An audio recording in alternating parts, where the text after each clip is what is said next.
తెలంగాణ రాష్ట్రంలో కాంగ్రెస్ ప్రభుత్వం ఎన్నికల్లో ఇచ్చిన వాగ్దానాలు గ్యారంటీ పథకాలను అమలు చేయడంలో రాష్ట్ర ముఖ్యమంత్రి రేవంత్ రెడ్డి విఫలమయ్యారని బీజేపీ రాష్ట్ర నాయకులు వాసుదేవరావు విమర్శించారు. ఖమ్మం జిల్లా వైరా నియోజకవర్గ కేంద్రంలో భారతీయ జనతా పార్టీ వికసిత్ భారత్ సంకల్ప సభను ఘనంగా నిర్వహించారు. సంకల్ప సభలో బీజేపీ రాష్ట్ర నాయకులు దేవకి వాసుదేవరావు ముఖ్య అతిథిగా పాల్గొని మాట్లాడారు.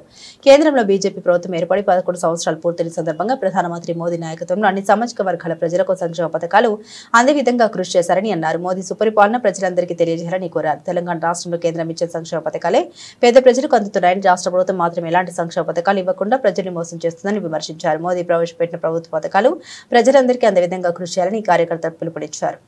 భారతీయ జనతా పార్టీ నరేంద్ర మోదీ గారి నాయకత్వంలో 11 సంవత్సరాలు సుపరిపాలనని పూర్తి చేసుకున్న సందర్భంగా ఈ యొక్క పరిపాలన గురించి, చేసిన సేవ గురించి ప్రజలందరికీ కూడా ధన్యవాదాలు తెలుపుతూ చేసిన సేవని, చేసిన పరిపాలన, సుపరిపాలనని చెప్పాలన్న ఉద్దేశంతో దేశమంతా కూడా ప్రతి మండలంలో, ప్రతి అసెంబ్లీలో, ప్రతి జిల్లాలో కూడా పెద్ద ఎత్తున కార్యక్రమాలు చేస్తున్నాం.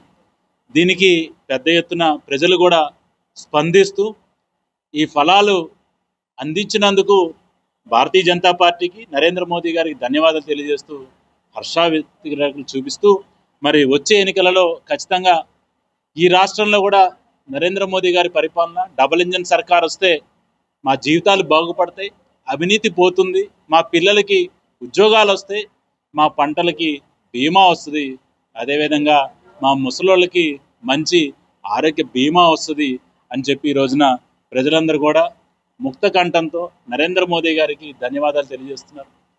ఇది మా పార్టీ శ్రేణుల్లో కూడా మంచి సంతోషాన్ని, ఉత్సాహాన్ని నెలకొల్పి మరింత పనిచేసే విధంగా మమ్మల్ని అందరూ కూడా ప్రోత్సహిస్తుంది. ఇది నరేంద్ర మోదీ పరిపాలన ఇలా ఉంటే మరి ఈ రాష్ట్రంలో 420 హామీలను ఇచ్చి కనీసం 4 హామీలను కూడా పూర్తిగా నెరవేర్చిన పరిస్థితి ఈ కాంగ్రెస్ పార్టీ రేవంత్ రెడ్డి నాయకత్వంలో ఈ రాష్ట్రం ఏ విధంగా ఇబ్బంది పడుతుందో ప్రజలందరూ కూడా చాలా ఆగ్రహవేశాలతో ఈరోజు ఉన్నారు.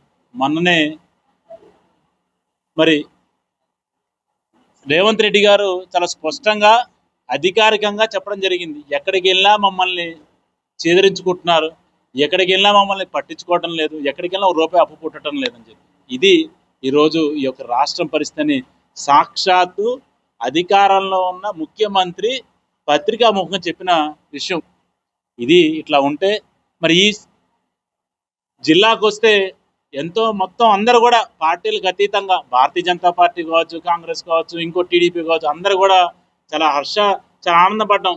ఇప్పటికైనా మన దుస్థితి ఎలా ఉంది మన అందరూ తెలుసు.